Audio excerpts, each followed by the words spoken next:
Class is now in session. I'm Professor Hockey, and today we'll be discussing Game 78 of the regular season for the San Jose Sharks. They took on the Minnesota Wild and lost by a score of 8-7 in overtime. An absolutely crazy game that I really wasn't expecting to be this close, just as was the case a couple of nights ago against an extremely desperate Calgary Flames team trying to chase down the final playoff spot in the Western Conference tonight. The Sharks play against an equally as desperate Minnesota Wild team trying to hold on to the final wildcard spot in the Western Conference. And on top of that, the Wild would be getting some big reinforcements here. The return of two key players to their lineup, both Eriksson Ek and one of the better forwards in the entire NHL, Kirill Kaprizov. And so considering the Sharks had lost their first two matchups rather handedly to the Minnesota Wild this season, it felt as though this was one in which the Sharks would not be able to compete with a Wild team that would have a lot more energy in their lineup. But couldn't be further from the truth, as this was one of the most entertaining and exciting games for the Sharks all season, despite the loss in the end anyway.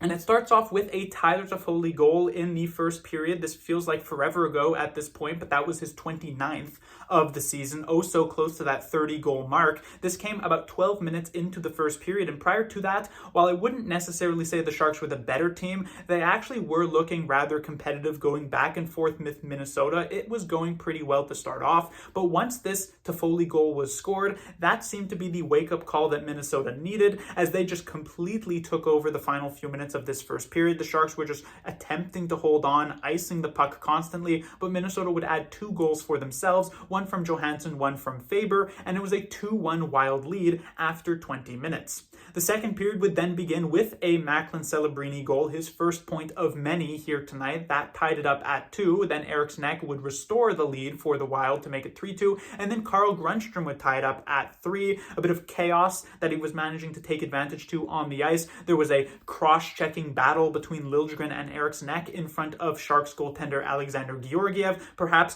one or two Minnesota Wild players who were distracted on the ice. Lund able to take advantage by taking this shot, and Grundstrom puts home the rebound. That put us at a 3-3 game, and then Celebrini takes the final lead for the Sharks here tonight with his second of the game. That makes it 4-3, a really great connection between him and Will Smith.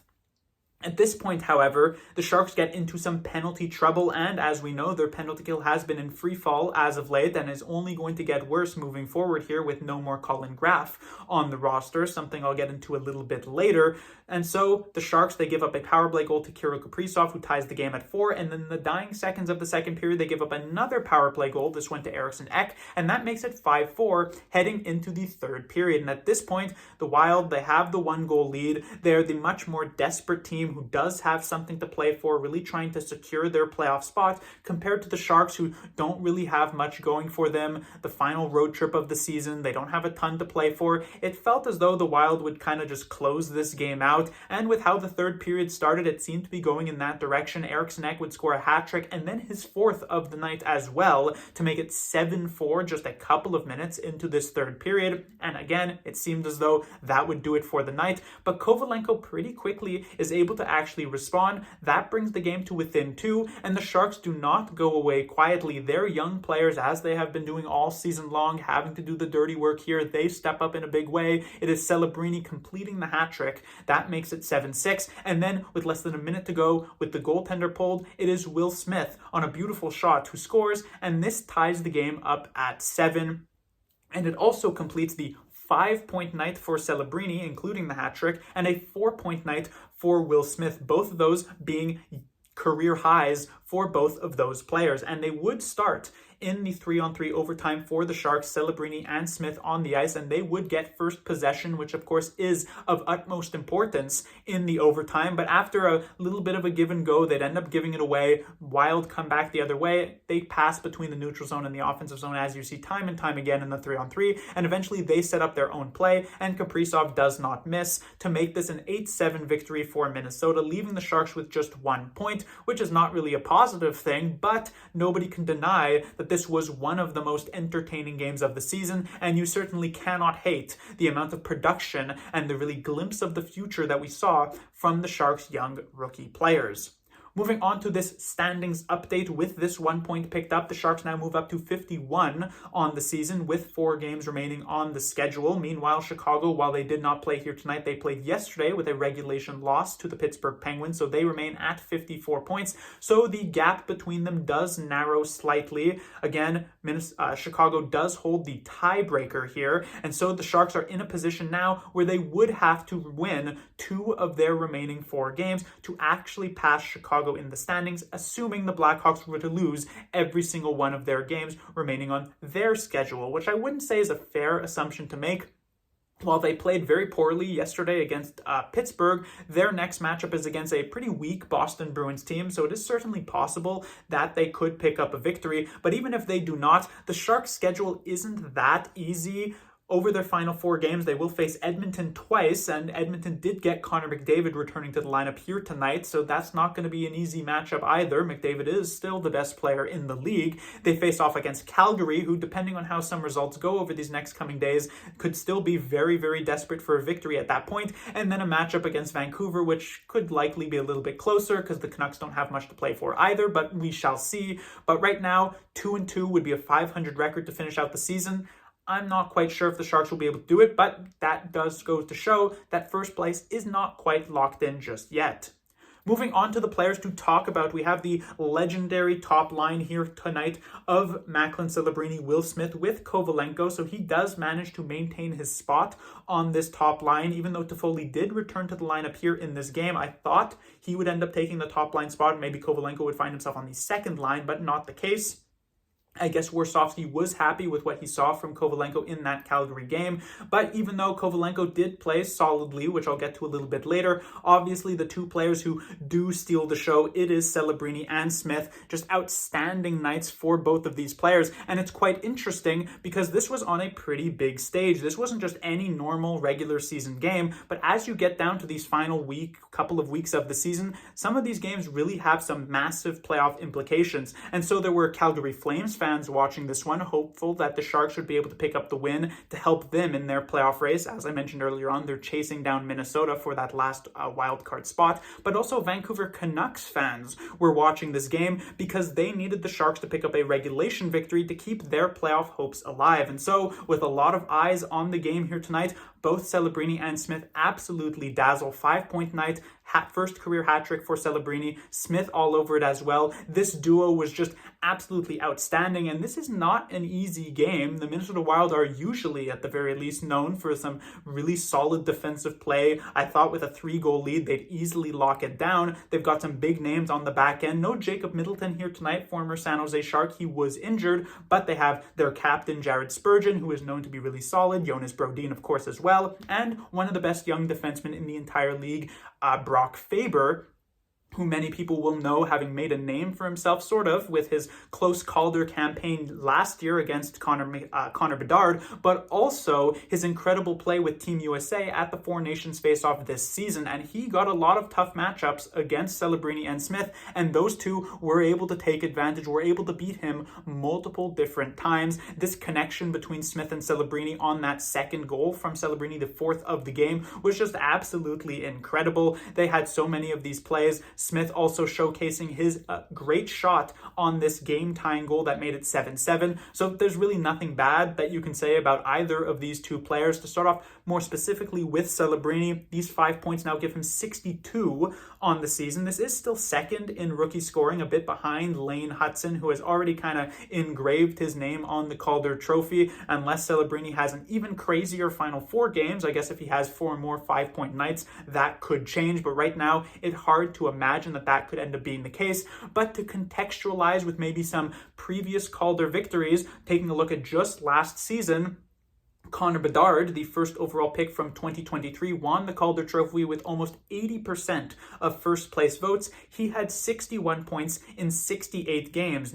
Right now, Celebrini, he's got 62 points in 66 games. That is 2 less games, 1 more point. So Celebrini, his rookie year, absolutely incredible. He had been on a little bit of a cold streak, but had a good outing against Seattle, a good outing against Calgary, and I was hopeful that he would be able to finish this season on a high note. Well, it is going to be more difficult difficult to get any higher than what a 5-point night can bring you, as well as a first career hat trick. Great night for him. And when it comes to Will Smith, definitely don't want to downplay his contributions to what Celebrini was able to do here. As I mentioned already multiple times, this duo is just so outstanding to watch. These two players have that chemistry already developed here just near the end of both of their first seasons in the NHL. They know where each other is on the ice. Sometimes those passes might not work out, but when they do, they usually end up in the back of the net. It is incredible to watch. And then when it comes to the kind of third wheel, so to speak, on this line, Kovalenko, he was still pretty good. I'll give him that. Some mistakes here or there, but honestly, on a line with these two players, when you're really trying to transition quickly and go for these stretch passes, these are the types of plays that will happen. You know, if we're being honest, when Toffoli was with both of these young guys as well, he was also making these types of mistakes. It's just something that's going to happen, so I really don't blame Kovalenko too much. And he was managing to contribute here, obviously overshadowed by both Celebrini and Smith, but he scores a very important goal that makes this one 7-5 on a great shot for himself. So he's looking pretty good, even if he is a bit of the weak link on this first line. When it comes to the Sharks' second line, we have Toffoli with Wennberg and Eklund, and this is going to be the case for every other player on this team. They were all overshadowed by what we saw from Celebrini and Smith here tonight, so it's kind of hard to say that any of them had good games, because their games in comparison look like absolutely nothing here. But Toffoli, at the very least, does score the first goal of the night, 29th, now 1 away from 30 with 4 games remaining. I would hope that he is able to hit that. He's going to be a key player moving forward for the San Jose Sharks. Hopefully, age doesn't get to him. He is on the wrong side of 30, so we'll see what happens there. But strong start to this game, even if he kind of faded a little bit into the background a bit later on.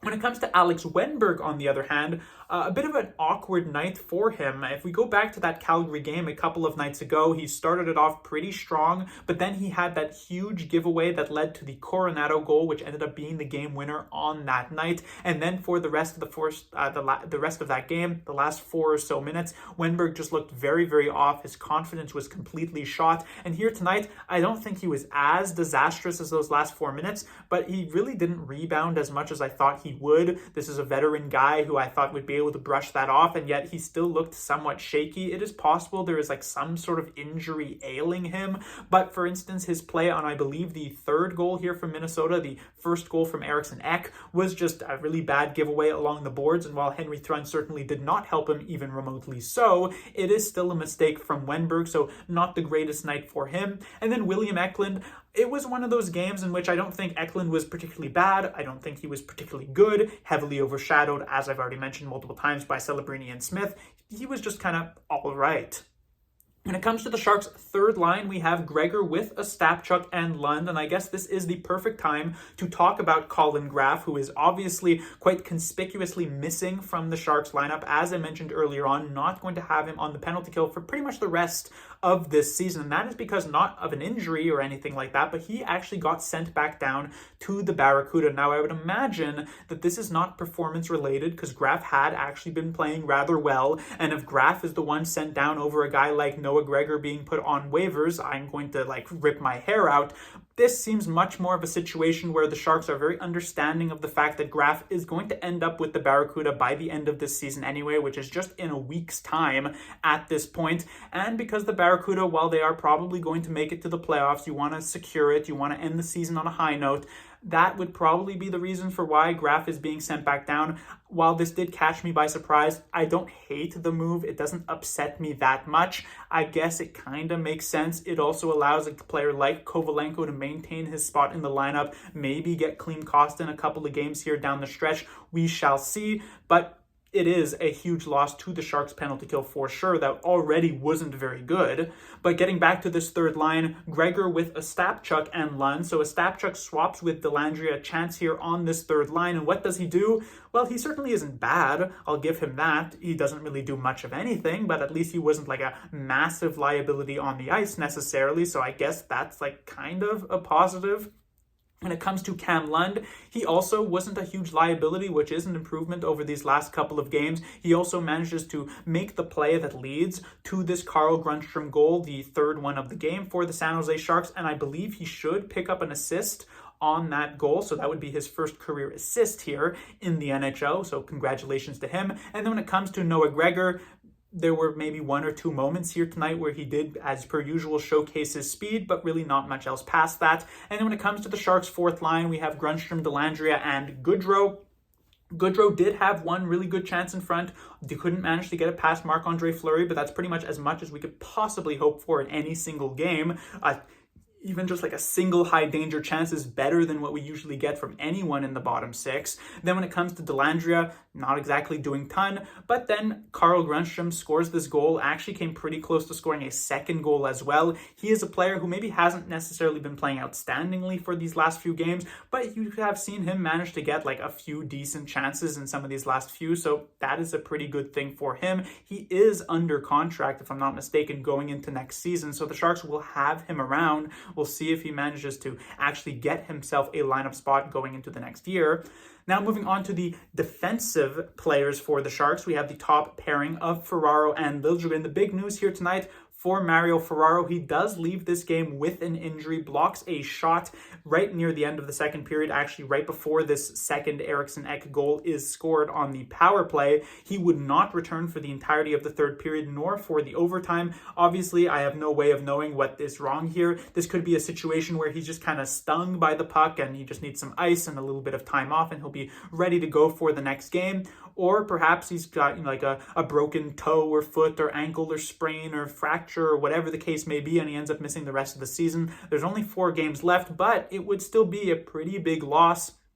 While some people's opinions of Mario Ferraro are not very high at the moment with how short-handed the Sharks are on defense, Ferraro is far and away their best defenseman, especially in the defensive zone at this point. And so losing him on an already weak defensive team that gave up 8 goals here tonight, it's going to get even uglier, perhaps. So we'll see what ends up happening. Mario Ferraro is a warrior, so I would expect if he can go, he absolutely will play. We'll see what happens. Prior to that injury, he actually had been having a pretty solid game, all things considered. When it comes to his defensive partner, Timothy Liljegren, there was some good news here tonight. Liljegren actually had a few plays that did stand out in a positive way. The primary assist as well, even though he didn't really do much here on the Will Smith goal that tied this game.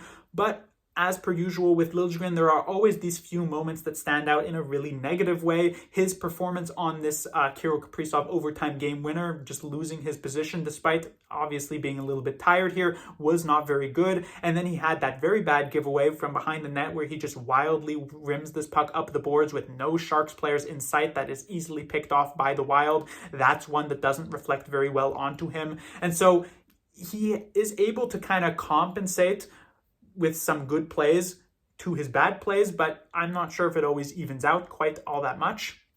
When it comes to the Sharks' second defensive pairing, we have Karlsson with Thrun, and this was a pairing that was not good, and in particular, Henry Thrun stands out as per usual in a pretty bad way. His decision-making on this, I believe, first Eriksson Ek goal, the one in which Wenberg made that mistake as well, was extremely questionable. He had some giveaways here tonight that led to some great chances for Minnesota as well, and just not really a fan of what Thrun has been doing in many of these last few games. I think against Calgary, if I remember correctly, he wasn't too bad, but in the 2 games prior to that, he was. And so right now, it's just not been a great end to the season for Thrun. When it comes to Lucas Karlsson, he had an okay start to this game. Like, his first period really wasn't all too bad, but the major problem with Karlsson, besides his weak defensive play, is his penalty trouble. This is his 7th minor penalty in just 9 games that he has played in the NHL this season. That is almost 1 per game, which is very far from where you want to be. Like, a player who is taking like 1 every 3 games is already a massive problem. So being at like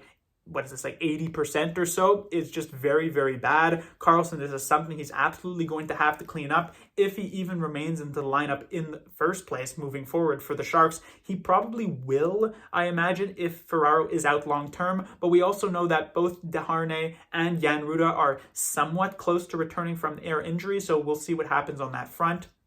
When it comes to the Sharks' final defensive pairing here, we have Vlasic and Thompson. Honestly, not too bad for either of these 2 players. I think Vlasic was actually rather solid throughout much of this game. He doesn't do much, but he also doesn't hurt the Sharks a ton either in a lot of these ones. So this was an okay outing for him. And then Thompson, a decent enough night, contributed offensively. This is now 3 or 4 games that he has strung together that have actually been pretty good, pretty much the opposite of Henry Thrun. And reminder, like Thrun, Thompson is trying to fight for a roster spot going into next season. I don't know how likely it actually is to happen, but considering he is a right-handed defenseman, he does fill an important need for San Jose. We'll see what occurs, but obviously as many good games as he can string together at the end of the season will certainly not hurt.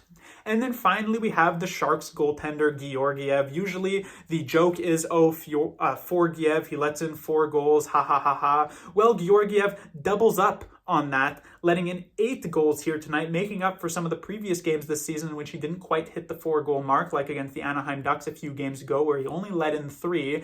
Now, while obviously you can't say that these are all on him, the defense in front of him this game was pretty much a joke. Like, there wasn't much defending going on either side of the ice from either team, for sure. And with Ferraro out, like, this is not even like an AHL lineup of defensemen at that point with 5 guys there. But Georgiev also had some weak goals. Like, for instance, this Johansson goal that actually got the scoring started for Minnesota was from pretty far out and really not much of a screen in front. So there are definitely a couple that you could nitpick. And at the end of the day, most goaltenders don't let up 8 goals in the game at all this season, and Georgiev has managed to hit that mark right now. And so you can't really say it's a good night for him. But that will do it for this review. The Sharks will be back in action on Friday. They'll be taking on the Edmonton Oilers. As I mentioned earlier on, Connor McDavid did make his return to the lineup here tonight. I imagine he will be playing against San Jose on Friday, and he's pretty much a one-man army, so that should be already a lot to handle. Draisaitl and I believe Nugent Hopkins as well remain on the sidelines for Edmonton. We'll see if they return to the lineup. That will make the difference between an already hard game to a pretty much impossible one. We'll see what happens, especially since Edmonton, they're not quite out of the woods just yet either. They haven't clinched a playoff spot at this point. Class dismissed.